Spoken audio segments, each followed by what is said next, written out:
Hey there, online gamers. I am Pruitt, and today on WebDM, we're going to be talking about backgrounds. That's right. It is how you portray your character to everyone else.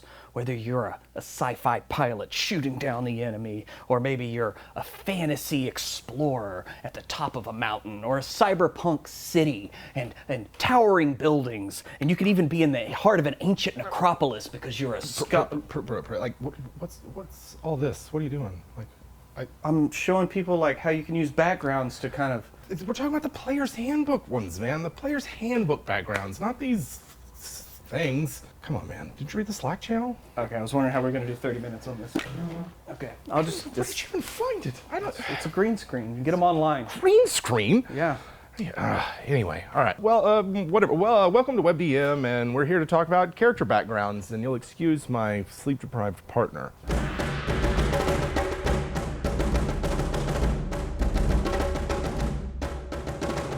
Backgrounds. It's never too late to talk about backgrounds. It's never too late to talk about backgrounds. Whether it's with your therapist or with your DM, you got to lay the ground. Oh, sorry. You got to like really dig in there. Yeah, you got to find out where you actually came from, Jim. They're like the forgotten triumvir of the 5th edition, right? Yeah. Like, it's part of your character's trifecta, right? Yeah. Your race, class, background, and to me, there's been like nods to it through prior editions of D&D, whether it was like non-weapon proficiencies in TSR versions of D&D, or like the craft and profession skills from 3rd edition. I'm not sure what 4th edition had in that. My sense is that 4th edition really leaned heavily into the heroic action side of D&D, and not like these are regular people who are, elevated or by circumstance. But 5th edition includes backgrounds, and if you haven't, and you're a longtime player or DM, I would encourage you to read that section of the player's handbook again before you get to the actual examples of the backgrounds, because it contains a lot of really good information, and just like the questions we get at WebDM, a lot of them are answered in that section. It's things like, what do I do if I have a proficiency and I get another proficiency, like a similar or the same proficiency from my background? Well, guess what? You get to just pick a skill proficiency that you want. Yeah. If you get like, say, stealth from 2 sources. Or there's sections that talk about like, how would you describe flaws or ideals or bonds for your characters before giving you like specific examples for those. So if it's been a while, maybe refresh yourself with that section, because in preparation for the show, I did, and I found like a lot of really interesting stuff, and my take on backgrounds and how I want to feature them in my 5th edition campaigns moving forward has definitely changed after doing the research for this, because it's like there's so much potential there.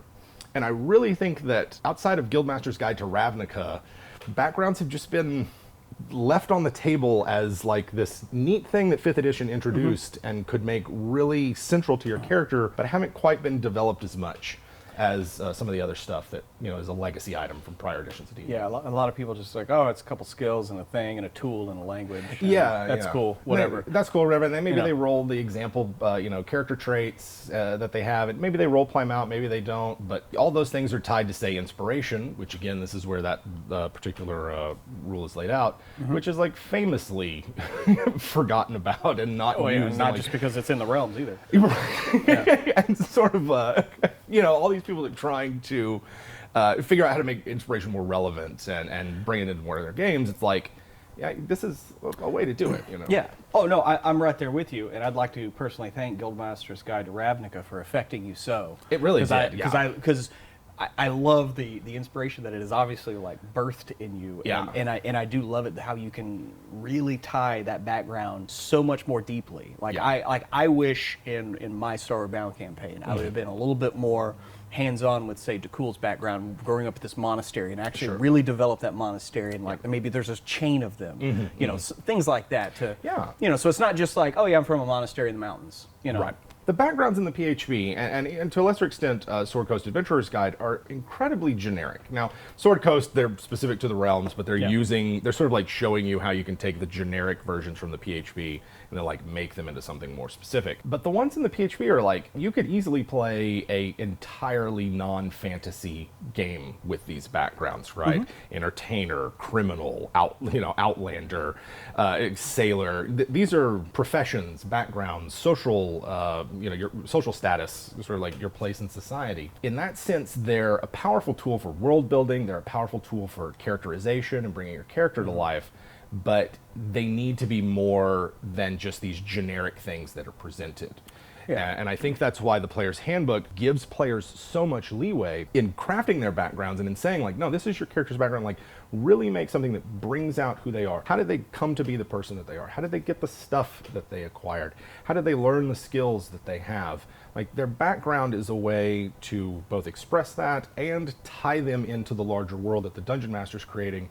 And to me, that's just like a perfect opportunity for like collaborative world building and for player investment and for creating something that is unique to your setting and gaming experience, and not just like, oh, I'm a soldier, and then like after you pick, whatever it is, athletics, you don't ever look at that again. It's never brought up. It's not a part of your the quests that you go on. It's never referenced by an NPC. That's not what I want for backgrounds. I want them to be central to the game. I think it's intimidation is the other one. Yeah, but again, it doesn't matter because you can pick what you want. Sure.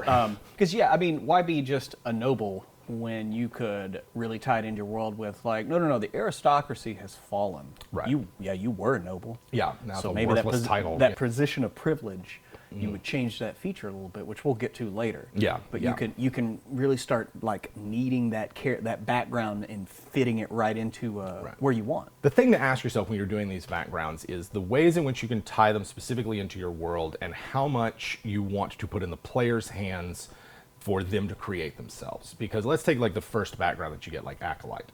It's sort of like come up with the religion that your character is a part of. What deity do they worship? What's the priesthood like? What's their day-to-day responsibilities for the priesthood? Is this a secretive sort of cult-like organization, or is this a very public-facing, forward-looking civic institution that also happens to be a religion? Like, there's all different sorts of ways to portray it, and the tables in there are just inspiration. They're not like guidelines and straitjackets and the like. I feel like it's a rather long-winded way of saying you should like make your backgrounds more specific to your world, but like that's kind of really the heart of it, is like making them something more than just generic little things that could fit into just about any pre-industrial society. Start running down what you get with the background. Yeah. And ways to change it around. You obviously pick 2 skills. Right. And then you have a combination of tools and languages, usually 2. Usually 2, yeah. Something 2 of something one, like one of each. Yeah. You do get some special equipment, which I think is one of the places where you can really like, you got a special signet ring to get in, a special key, a special tabard, things like that. And this is one of those things where I think Dungeon Masters forget that the equipment lists are as much a part of world building as your systems of government for the fantasy countries you're creating, how magic works in your setting. Like, the material culture of a people is incredibly important. And so, like, the fact that, for instance, there is plate armor on the equipment list says something about the society that is able to produce this highly technical, complex piece of fighting equipment, or any other number of complicated things that require like, sophisticated resource extraction and forms of production that can create these things. Yeah, skilled labor to actually create them. Yeah, and demand for it as well, like a place for it. So the fact that there is equipment, the fact that someone has to make it, the fact that someone had to shape it and craft it, and your inclusion of it in the background is an opportunity for both player and Dungeon Master to say, this is something about the world. Right, the fact that every acolyte has these things, or the fact that every soldier has this stuff, like that's a way for you to sort of like feature something unique about your world to tie things together. And it's also a chance for the player to say like, here's how I acquired this stuff. If you're looking at, say, the equipment list and you're trying to figure out, like, gosh, all this stuff, everything that a starting level character gets, like, that's so much gold that's worth like more than 10 peasants' lifetimes worth of earning power.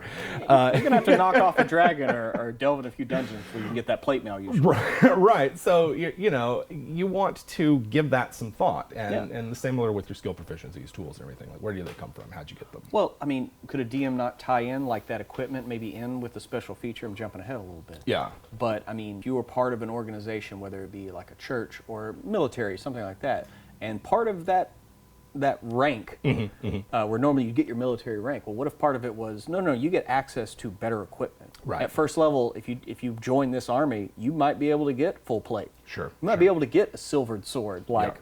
starting out. But guess what? If you besmirch the colors that you wear, you lose it. It's over. Yeah, and so they're like socially contingent, as opposed to abilities and things that you get from say your class, your race. They're going to be there. They can't be taken away. Some of the things with the backgrounds can.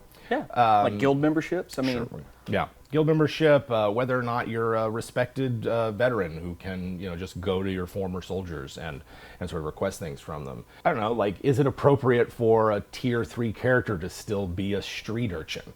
Like that's the other thing about backgrounds is like at some point they could potentially like change and evolve over time. And like, yeah, they described what your character did before they started adventuring and help to answer the question, like, how did you get here?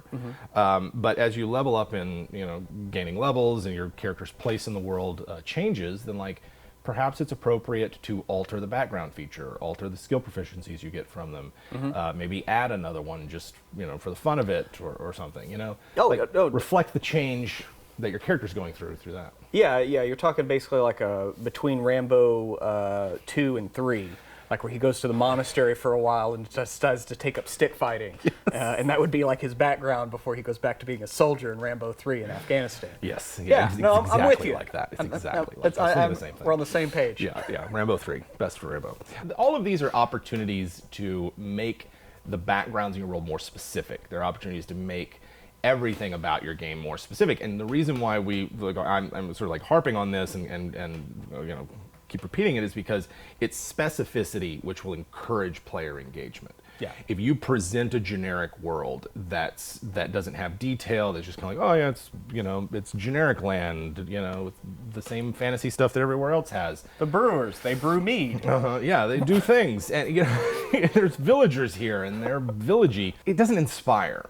It doesn't. I mean, it might for like the first time someone comes across it and it's their first experience with it. But like after a while, it's just going to become a thing that sits in, no pun intended, the background without ever influencing what's going on at the table because it doesn't have the impact of it. Whereas like you spend a lot of time detailing how elves in your world work or dwarves or something, or like this is how sorcerers are created. Spend some time with your setting. This is both for dungeon masters and players going like, what would be the backgrounds that come out of this setting? Is there something about this world that we're playing in that's iconic or really emblematic of a feature of the world we want to showcase? Then make that a background. Is there an organization in your world that's a mover and shaker that has something? Then there could be a background associated with that. Most of these backgrounds do tie a player character to an organization, really. There's a lot of them. I was just about to say, Jim, does every background have to just offer room and board? I mean, because a lot of them do. A lot of them do. They basically, they want it. I mean, I get it. Some players and tables, like we've discussed before, a lot of 5th edition seems very high action, like Avengers style. Kind of. So you don't really want to care about eating and exploring and all that, and so you got an outlander, you got an acolyte in there, you got an entertainer, so you're covered at churches or theaters or out in the wilderness. You're walking. All right, we're good. Right. We don't have to worry about food and rations. Yeah. And that's what it seems like at a lot of tables. Like at least in my experience, it's like okay, as long as we got all these covered. Yeah. They got their skills, and then that's it. The background is left behind. Yeah, and so like I think it does speak to a changing attitude in the play style and the play culture of Dungeons and Dragons, where the in-between moments, the moments where your character's just walking around, traveling to between different locations, that those are moments that a lot of people are coming to see as not the source of adventure and excitement and fun for their tables, but this sort of boring hurdle that needs to be overcome, and to get to the action. Now, I'm not one of those players or DMs, but I'm sympathetic to it because that's how they want to play. And I think like the backgrounds offer this way of bypassing a lot of that or making it so that it's not a hassle, but rather than looking at it and going like, all right, I've got an entertainer in the party, that means the players are never going to have to worry about room and board in an inn whenever they're traveling. But that gives you an opportunity to say detail a lot of these places. What's the back room of this, this coaching in look like? What are the staff up to as the players are like, huddled in a storeroom somewhere, sleeping on pallets of wheat or whatever? That they're not giving luxurious accommodations. They're like, yeah, you can hang out in the back when we're done, but you got to be out of here before before the sun up. We got a cot out in the barn. Right. Yeah. You're welcome to stay in the hayloft. I think that's the kind of an opportunity for it. You instead of saying like, yeah, this whole section of the game is just completely skipped because I have an Outlander or a Folk Hero or Acolyte or whatever. It's now a chance to, like, again, feature something about your world, occasionally offer a complication or a hook or something there, or it's like, oh, someone approaches the party, or they overhear something because they have access that they wouldn't otherwise have. I think like accepting that when a person in your group goes, I'm picking one of these backgrounds that basically gives me free room and board, just accept that the player's telling you, I don't want to have to worry about all this. Like, I do not want to have to worry about not having food or a place to sleep.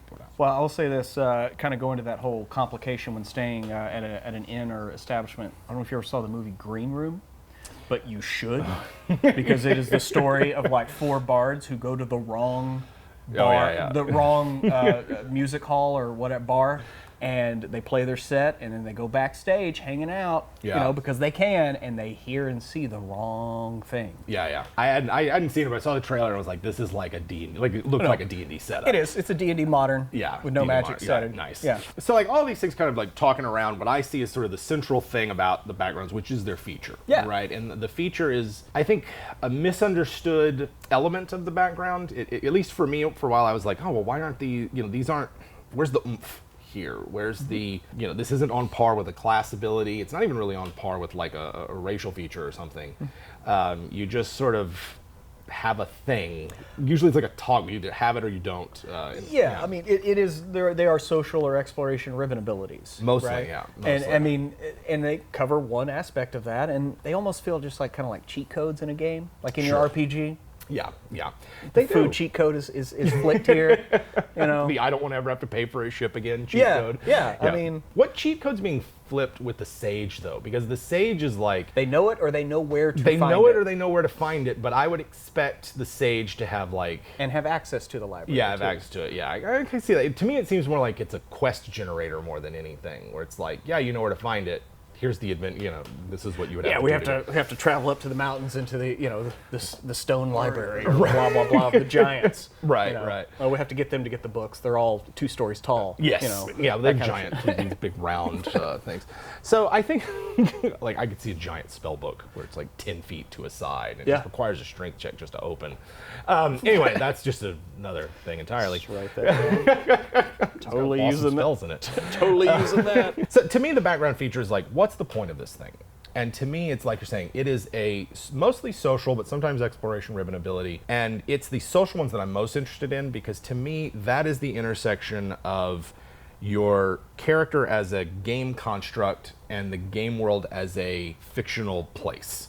Because like you might never refer to your character as a fighter. You might never refer to your character as a barbarian or something, because that's just, they're not a barbarian. But they are, say, a guild artisan or a soldier. Those are in-game terms, in-setting terms that others might refer to them as. And it's almost as if like your character's race and background are the primary lens through which NPCs see them. So if, say for instance, there's a social stigma around, I don't know, halflings because they keep being criminals, like at least it seems that way in the pre-gens that I come across, where it's like every halfling's a criminal. That, I don't know, that seems weird. I think it's people who read Dragonlance before. Oh sure. Well, I don't know. I mean, even Forgotten Realms, they read the Driss novels. Oh sure. I mean, fucking Regis. Regis. So that's going to influence things, and you would expect, and certainly myself as a player, I would expect the Dungeon Master to modify their NPCs' reactions towards me, particularly first impressions, if I am an unwashed fur-wearing, unkept Outlander ranger who's just like, yeah, I haven't, why would I bathe? Like, then I wouldn't smell like the wilds, which I need to. And get hunted down and killed by a predator like that. Right, or why would I, or do bathe? Or why would natural bath. It's a natural bath. Just run water. It's a dip in the over stream. It. But like that's the primary lens through which NPCs see it. And I would expect that character who's playing, say, their half-orc Outlander ranger or whatever, that when they go to the high society, whatever, they're not going to be given the time of day. They're going to be turned away. No, you can't come in here. If you're not dressed appropriately, you smell, and we don't like, you look like someone who spends a lot of time out in the wilderness and doesn't have a permanent home. Why should we trust you?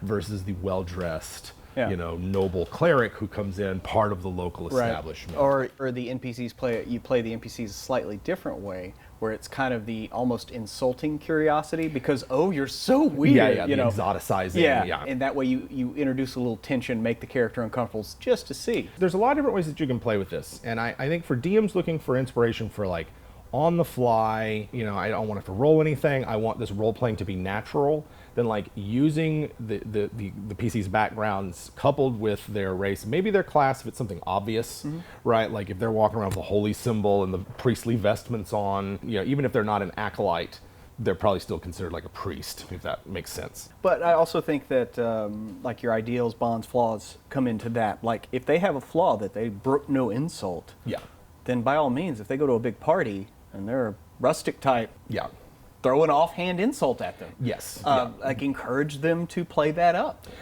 These are the social stats that are in the game, and you see all the time like, oh, D&D just has rules for combat, and it's just a combat game. And I am not one of those people that thinks D&D is good for every type of game. There's a reason other systems exist. They are satisfying to play, and if you love role-playing games, you should expose yourself to as many of them as you have the time and resources for. But D&D is a toolkit game, which means that it can cover a wide variety of game types.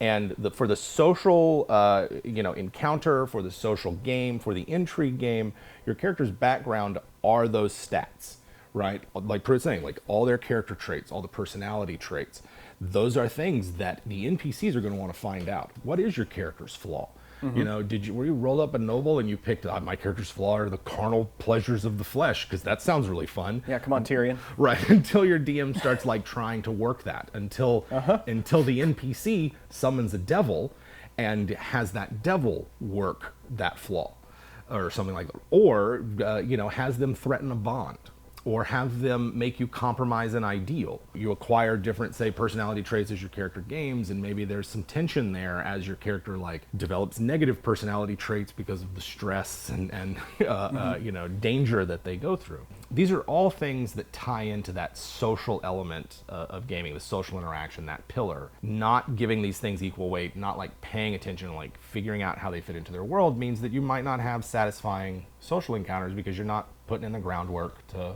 make a satisfying social encounter. And this is where I would start with all that. Do you have any tips for like expanding on what's in the book for the like traits, ideals, bonds, flaws? I mean, because again, those are suggestions as well. I mean, I started by rolling randomly because I actually loved the random aspect of the personality of the character I was playing, just like the stats. Yeah, and it's like one of two elements in 5th edition that's a part of random character gen, and I love random character generation, right? Like I like discovering the character I'm going to play. Exactly. I mean, you're just handed yourself from your parents. You didn't get to pick everything. This isn't Gattaca. Right.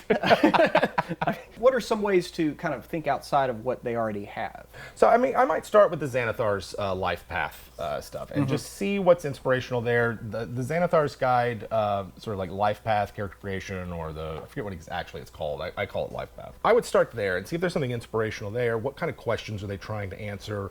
What sort of prompts come up that can be maybe like teased out into full-on backgrounds themselves.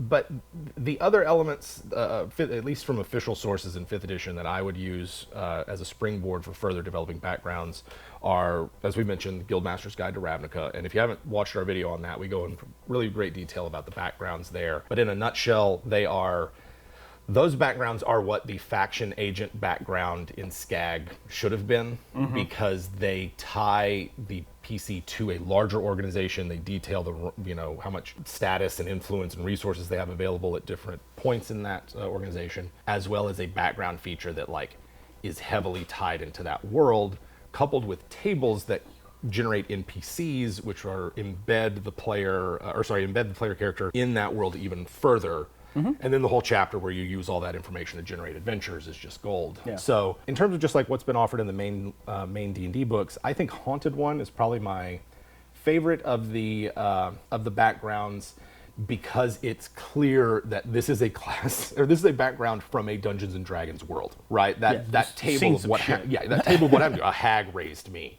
I witnessed something terrible. I was possessed by a ghost as a child. And then like their feature sort of has a similar kind of thing. Like you can recognize in others those people who have had that brush with the supernatural, that brush with the sort of darkness that lies underneath D&D.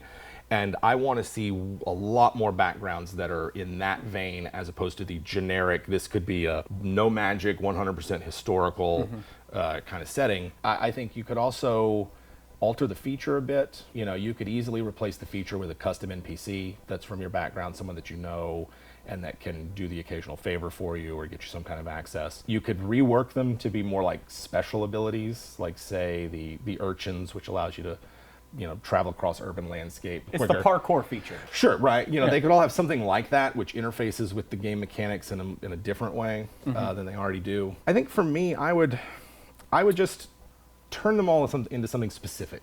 Yeah. And tie them to specific locations, tie them to specific organizations, then look and see, like, is there anything extra that needs to be added to this? Like, for instance, I have 3 backgrounds in Land Between Two Rivers that are meant to represent the Fellowship of Andrus. And the Fellowship of Andrus in this world is a collection of nature priests, druids, like-minded bards and rangers and paladins and the like, and like the occasional warlock, archfey or celestial. And they are committed to like rebuilding this broken and desolate world. And they have a sort of a philosophy of gradual improvement, so as not to flood, literally flood the wasteland or make something even worse. You don't want to overcorrect. Yeah, and a lot of this is actually based out of a really interesting podcast that I heard where people in like say the Midwest or the Great Plains are trying to like reintroduce a prairie, and how difficult that is to like purposely design and build a prairie as opposed to one that's just created through the process of climate and evolution and all that other stuff. So it started with that, and then out of that grew, okay, well, what are the factions within this organization? And it's the wardens, who protect and keep out the bad magic, the preservers, who are there to foster life and nature and all that. Right. And then the lawgivers, who are there to resolve disputes between the people that live on this land. The judges. The judges, basically. Itinerant sort of judges. And out of that then grew, like, what skills should they have? What would be if you were this person and you did this, what is something that you would have that's a consequence of your skill or place in society or something like that? So for, say, a warden, they have like basically a low-grade detect magic. It's not going to reveal an aura, but they just have a sense that like there's magic around here, or like even if it's like I don't know what's going on, but like that person over there is selling illicit spell components, or something like that. They've got arcane foci over there. That gym is cut a little too perfect, right? It's a thought process of how to ask questions about your world, how to create things that are more specific, and how to like ramp up the fantasy elements in it, so that these features of your character aren't something that's forgotten about by the players, but are as vital to them as their class, as their race, and to not see it as a static thing that never changes, but an evolving thing that you occasionally every few levels check in about and go, is this still appropriate for your character? Like, do we need to change things? Is there a different flaw that would be better, or a different personality trait, or switching up something? Well, yeah, I think that's a great idea of, as you experience things, maybe your flaws would change. Maybe you finally saw the error of your ways, and you finally left that, whatever it was behind, whether it was whoring or drinking or blah, blah, blah, or the pleasures of the flesh. Yes. I think in Xanathars, we've mentioned this before, the section on skills and tools. Oh, yeah. And like when you're choosing your background, if you wanted to try to get real specific with like, I do this very, very specific thing, like tying those skills that you pick and the tools that you can pick from your background together, so that there's a lot of synergy there. I mean, it's already kind of done. It's already done in the examples, like criminal. Oh, sure, yeah. Obviously, sneaking around, thieves' tools, and all that. But Yeah. you can get even more specific with the guidelines that they lay down there. Absolutely, right? And it's sort of a, using, again, coming back to like the equipment that they have as part of world building, the skills that they have is saying something about the character and their place in the organization. It's that customization of it. It's the fact that this is an opportunity to create something that is unique, an opportunity to create something that will get the players really invested, that I think is the missed opportunity of this. And there's almost nothing in the DMG about how to create your own backgrounds. And in some senses, I kind of think like, well, is it needed at all? We have a template. We kind of know what it should be. But they give you like 12 examples. Yeah. Which, like you said, are generic. But I think that maybe that was on purpose. Oh, so definitely, definitely. It's relatable. Yeah. My thing with saying they're generic is not that they shouldn't be generic. I think the player's handbook's I think everything in the player's handbook should be generic, right? Right. Just it's there for the dungeon master and the group to add specificity to, but I think they could have called it out more and made it more explicit.